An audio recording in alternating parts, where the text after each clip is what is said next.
The dim grey light of the forest day was about him when he came to his senses. The spider lay dead beside him, and his sword blade was stained black. Somehow the killing of the giant spider, all alone, by himself, in the dark, without the help of the wizard or the dwarves or of anyone else, made a great difference to Mr. Baggins.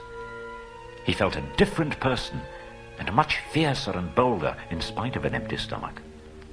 He wiped his sword on the grass and put it back into its sheath. "I will give you a name," he said to it. "I shall call you Sting." The forest was grim and silent, but he felt it was unsafe to shout, and stood a long while wondering in what direction the path lay, and in what direction he should go first to look for the dwarves. Hobbits are clever at quietness, especially in woods. Also, Bilbo had slipped on his ring before he started. That is why the spiders neither saw nor heard him coming. He noticed a black shadow ahead of him, blacker even than the forest, like a patch of midnight that had never been cleared away. He crept nearer and saw spider webs, one tangled with another.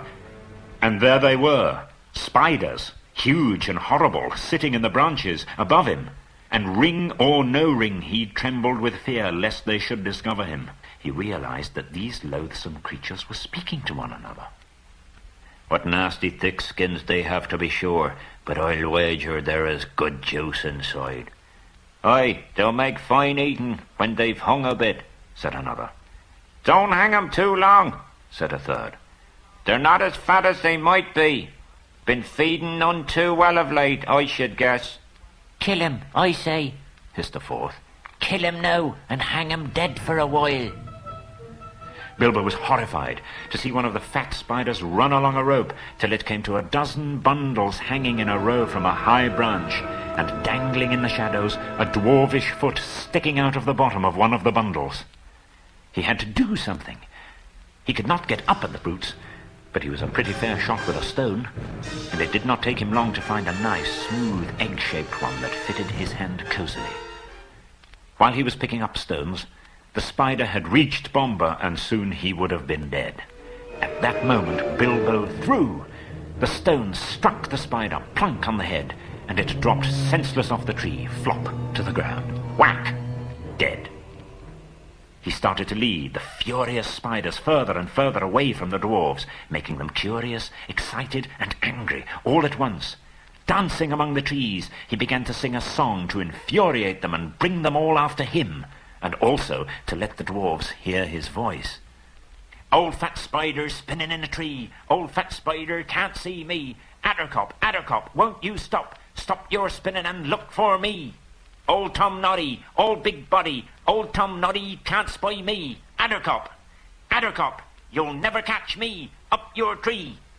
All the spiders in the place came after him. They were frightfully angry. Quite apart from the stones, no spider has ever liked being called Attercop. And Tom Noddy is, of course, insulting to anybody.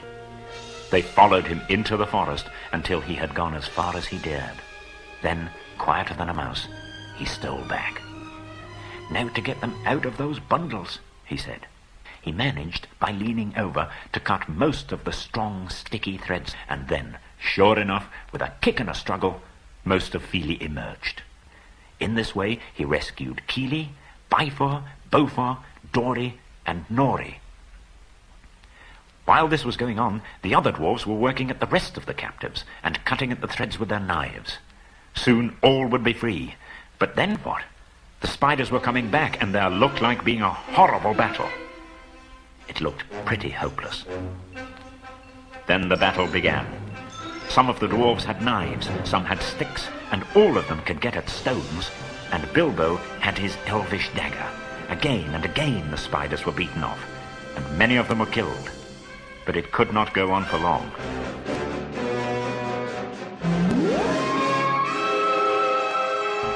Bilbo was nearly tired out.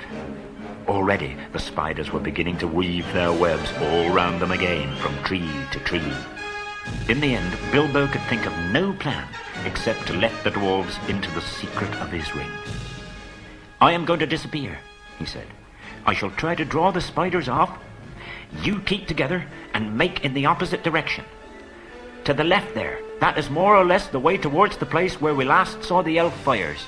He suddenly slipped on his ring, and to the great astonishment of the dwarves, he vanished. Soon there came the sound of "lazy lob" and "attercop" from among the trees away on the right. That upset the spiders greatly, and some went off in the direction of the voice. The dwarves huddled together in a knot, and sending a shower of stones, they drove at the spiders on the left and burst through the ring. Away behind them now, the shouting and singing suddenly stopped. Things were looking very bad again, when suddenly Bilbo reappeared and charged into the astonished spiders unexpectedly from the side.